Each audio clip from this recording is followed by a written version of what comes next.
எல்லோருக்குமே வணக்கம். போகிற போக்கில் with me Dhanush. So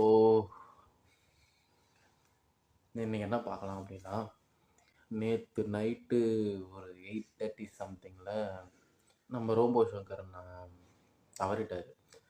actually ரொம்ப வருத்தமான ஒரு விஷயம்.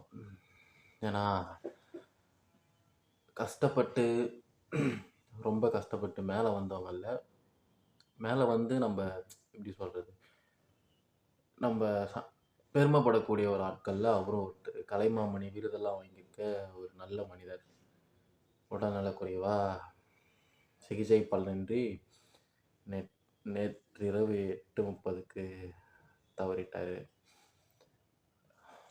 அந்த ஊர் திருவிழா பண்டிகையில் ஸ்டேஜ் பர்ஃபார்மன்ஸ் பண்ணுவாங்க. அதில் அவர் ரோபோ மாதிரி கெட்டப் போட்டு சூப்பராக பர்ஃபார்ம் பண்ணி, ஸோ அப்படி வாய்ப்பு கிடைச்சி வந்த ஒரு பர்சன் தான் அவர். அதுக்கப்புறம் அசத்தப்போவது யாரில் வாய்ப்பு கிடைச்சது. அதுக்கப்புறம் அதிலிருந்து கலக்கப்போவது யார் வந்தார். கலக்கப்போவது யாரில் நல்லா பண்ணுறதை பார்த்து மூவியில் ஆக்ட் பண்ண வாய்ப்பு கிடைச்சது.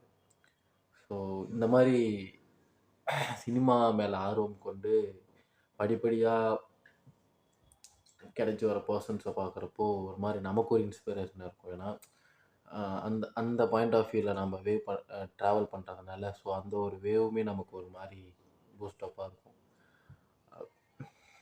நல்ல மனிதர், அது மட்டும்தான் என்னால் சொல்ல முடியுது. ஏன்னா அவ்வளோ பேர் சிரிக்க வச்சுருக்காரு. இப்போது அவ்வளோ பெரிய ஃபீல் பண்ண வச்சுட்டு அவரோட பிறந்த வருடம் பார்த்திங்கன்னா 1978 டிசம்பர் 24. அவர் பார்த்திங்கன்னா மதுரை காமராசர் பல்கலைக்கழகம் எம்ஏ முடிச்சிருக்காரு. ஆக்சுவலி கலைமாமணி விருதுகள் வாங்கியிருக்காரு.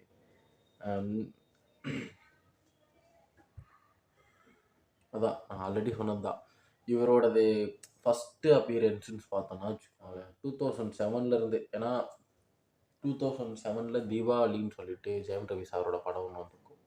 அந்த படத்துலேயே அந்த உள்ளூர் கிராமவாசி கேரக்டராக பண்ணியிருப்பார். அதுக்கப்புறம் தான் ரவுத்திரம். அதுக்கப்புறம் இதற்கு தானே ஆசைப்பட்டாய், பாலகுமாரா, யாருடா மகேஷ், வாய்மொழி பேசவும், கப்பல், டூரிங் டாக்கீஸ், அப்புறம் ரொம்ப நல்லவன்டா நீ, மாறிலாம் ஆக்சுவலி அவரோட பிக்கெஸ்ட்டு டேர்னிங் பாயிண்ட்டான ஒரு மூவி.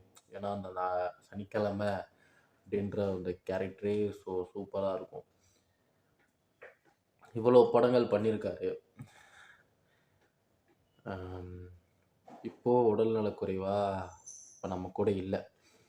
அது மட்டுமே வருத்தத்துக்குரிய மிகப்பெரிய இரங்கலான ஒரு விஷயம்.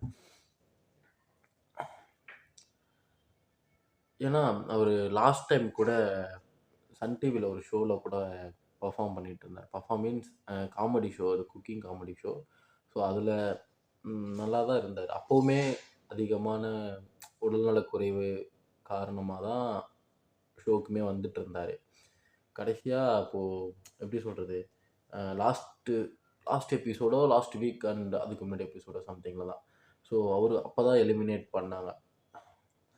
ஹெல்த் இஷ்யூஸ் ரீசனாக என்ன ரீசன்றது தெரில, பட் எலிமினேட் ஆனார். இப்போ பார்த்தா லைஃப்பை விட்டே எலிமினேட் ஆகிட்டார்.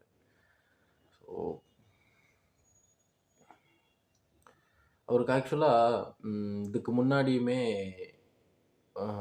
Health issues பயங்கரமாச்சு. ஏன்னா நம்ம ஒரு 6 மாதம் சம்திங் முன்னாடி பார்க்குறப்போ கூட ரொம்ப டிஃப்ரெண்ட்டாக ஆளே தோற்றமே மாறி இருந்தார். நல்லா ஜப்பியாக இருந்த ஒரு பர்சன்.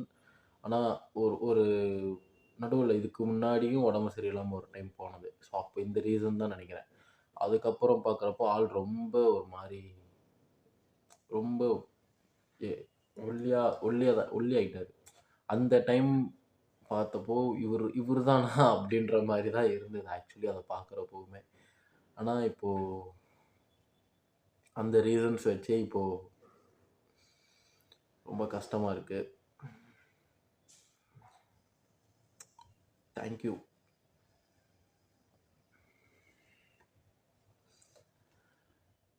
போகிற போக்கில் வித் மீ தனுஷ்.